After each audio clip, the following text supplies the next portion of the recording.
Maintenant, passons aux choses sérieuses. Nous allons parler de la journée où je suis allé la chercher.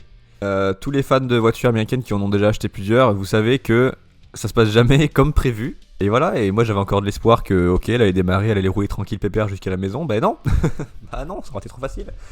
Ta voiture, faut que tu la mérites, ok. Il faut qu'il se passe des choses de merde pour que on voit si tu es vraiment vaillant, si tu vaux la peine d'avoir cette voiture, si vraiment tu la veux, bordel. Et bah là, voilà, je l'ai mérité celle-là, putain. Où est-ce qu'on va?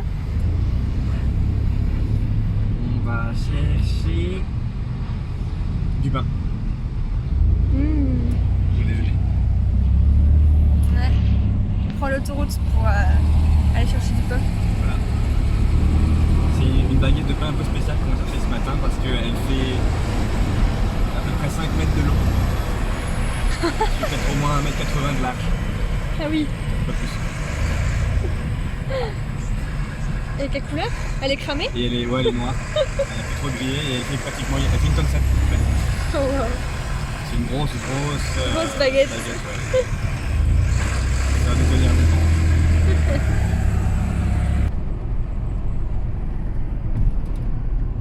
Comment ça se passe dans ta tête? Ça fait des bulles. Beaucoup de bulles? Oui, je me sens tout. J'ai les mains moites et je me sens tout chose Toutes choses. bizarre.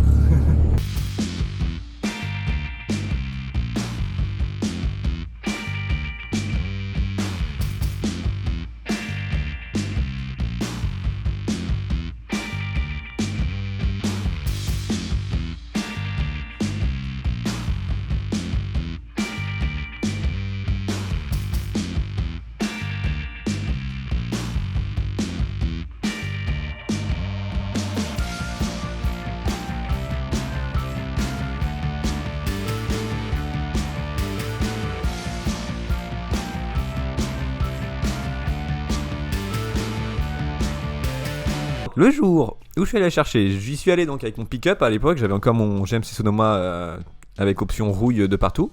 J'y suis allé avec seulement une batterie, la batterie donc de mon GMC Sonoma. Je pensais la démarrer avec les câbles en fait, et qu'une fois que la Mercury aurait démarré, brancher l'ancienne batterie de la Mercury qui était donc à plat, et ça l'aurait rechargé avec l'alternateur, vous savez, comme une voiture normale quoi. Quelle idée à la con.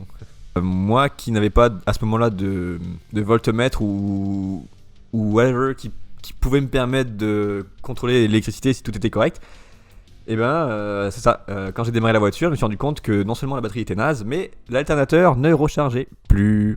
Il s'avère qu'en fait plus tard, l'alternateur était neuf, a été changé récemment, mais le filage était à chier en fait, c'était fait n'importe comment et forcément bah, ça chargeait pas.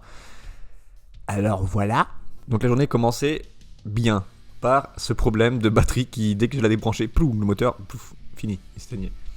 Ensuite, j'ai pensé alors à mettre la batterie du GMC à l'intérieur de la voiture, côté passager, puis la brancher avec les fils de démarrage à la batterie dans le moteur, enfin tout un bordel quoi.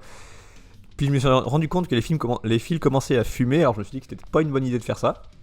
Puis anyway, je pense pas que ça soit très légal non plus, parce qu'avec le fil qui pend, de rouler comme ça sur l'autoroute, en plus il fallait que je prenne l'autoroute pour rentrer chez moi.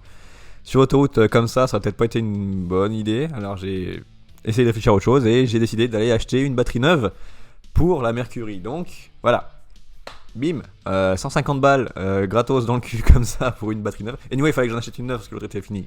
Mais je pensais pas acheter celle-là le jour même, j'avais pas prévu ça. Donc une perte de temps à aller au Canadian Tire, acheter la batterie, revenir, tout ça. Donc j'ai fait un bon aller-retour. De retour du Canadian Tire, on vient d'acheter une nouvelle batterie, toute neuve, toute belle, toute jolie. Juste là. Avec un tas de papier, parce que le papier c'est marrant, ça sert à rien. Voilà. Je suppose que ça devrait fonctionner maintenant avec cette batterie. On va espérer, parce que il se fait tard et le temps tourne et je pense que la pluie s'en vient dans pas long. Voilà. Ensuite, ce problème étant partiellement résolu, maintenant il faut régler le problème du carburateur. Parce que la pompe de reprise elle fuyait à mort, de partout c'était dégueulasse et elle tenait pas le ralenti du tout. Quand je la démarrais, il fallait toujours que j'appuie sur la pédale d'accélérateur pour pas qu'elle cale. C'était vraiment l'enfer. J'ai réglé la vis de ralenti presque au maximum en fait pour que ça maintienne le plus possible accéléré. Bon, même si c'est peut-être pas une bonne idée, hein. Mais le moteur au moins il calait moins. Toujours, mais moins. Ensuite, le jour où je suis allé la voir, j'avais remarqué qu'il y avait un pneu qui avait une crevaison lente. Le propriétaire m'avait dit qu'il s'en occuperait, qu'il la regonflerait le jour où j'irai la chercher. C'est sympa. Mais non. Non, parce que sinon ça aurait été trop facile. Juste un problème de batterie, c'est pas assez chiant. J'ai aussi dû dealer avec ça, donc j'avais un pneu complètement flat. Mais genre vraiment à plat. La voiture était sur la jante. Le pneu était vraiment presque pas encore décollé de la jante, mais pas loin. Donc heureusement dans mon pick-up, j'avais 3 milliards d'outils. J'avais vraiment tout et n'importe quoi. Ça m'a sauvé la vie, vraiment.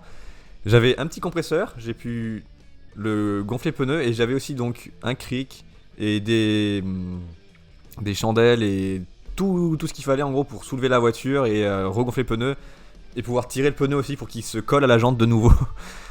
C'était n'importe quoi.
Oups. Ok, putain, on a eu de la chance. C'est vrai? Ouais, c'est Nice. Tu dois avoir plein de bazar dans sa voiture, ça peut te sauver la vie. Et j'ai réussi à le regonfler. Et voilà, donc un deuxième problème résolu. Problème numéro 2 résolu. Donc l'alternateur, ok. Une nouvelle batterie, ça va le faire le temps de la route. Le pneu regonflé, c'est bon, ça va le faire. Maintenant, il faut réussir à démarrer la voiture parce que elle est restée 4 mois sans trop bouger devant chez le gars. Et avant ça, elle était restée un peu, pas à l'abandon, mais elle était restée plusieurs temps sans bouger et un peu en manque d'amour. On se doute bien que ça va pas aller comme sur des roulettes. C'est une voiture, ça devrait, un peu. Enfin bref, la voiture elle démarre bien, même facilement, très facilement. Mais le carburateur il pisse de l'essence de partout. La pompe de reprise en fait, elle est complètement éclatée. Et elle a du mal aussi à tenir le ralenti. Je suppose que c'est lié. Peut-être que le problème vient de là aussi. Anyway. Vu la perte d'essence, en fait, la moitié de l'essence qui est censée aller dans le carburateur, il coulait sur le moteur plutôt que d'aller dans le moteur. Enfin bref. C'est ça, il fallait toujours que j'appuie comme ça sur la pédale d'accélérateur.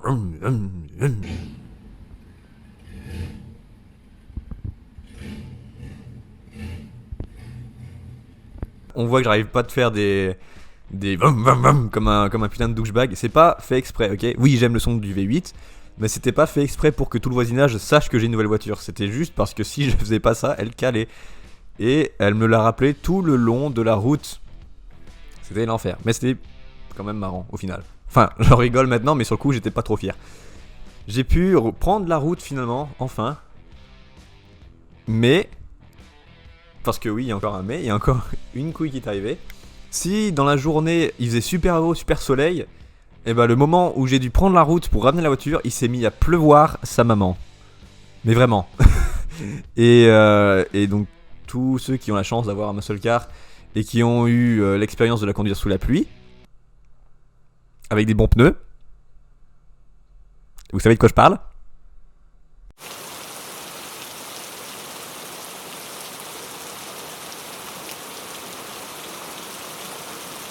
Je me suis arrêté pour mettre de l'essence avant de partir, bien évidemment. Et à partir de la station essence jusqu'à chez moi, ça a été un bordel sans nom. À chaque feu ou stop, ou à chaque fois qu'il fallait que je m'arrête, anyway, fallait que je... Si je faisais pas ça, mais c'était fini quoi. Je calais, et j'ai calé d'ailleurs plusieurs fois sur la route. Tout le monde me regardait en mode mais qu'est-ce qu'il fait avec sa voiture lui là. Mais je faisais pas exprès, les gars, calmez-vous, je faisais pas exprès. À part ça, elle a super bien roulé. Et dès que j'ai sorti de l'autoroute, il y avait un stop. Je me suis arrêté au stop. La route était mouillée.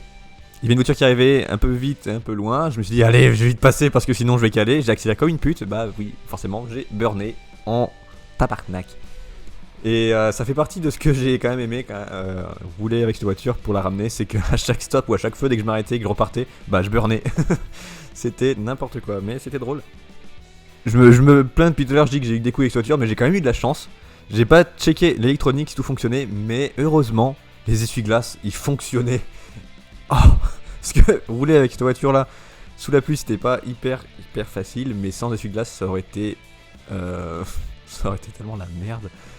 Je me serais pas vu sortir la tête de la fenêtre comme Ace Ventura pour voir où je roulais, comme ça, là, sous la pluie, laisse tomber. Enfin bref, j'ai réussi à la ramener jusqu'à là, devant la maison. J'ai calé plusieurs fois en essayant de la garer en créneau, parce que bah, je suis con. Et j'aime bien faire des créneaux avec des voitures de 15 mètres de long. Et une fois que j'ai réussi à garer, j'ai pu aller chercher mon pick-up plus tard. L'épopée est finie, ça y est.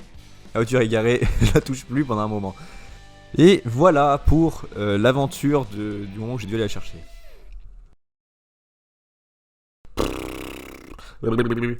Biba biba bu.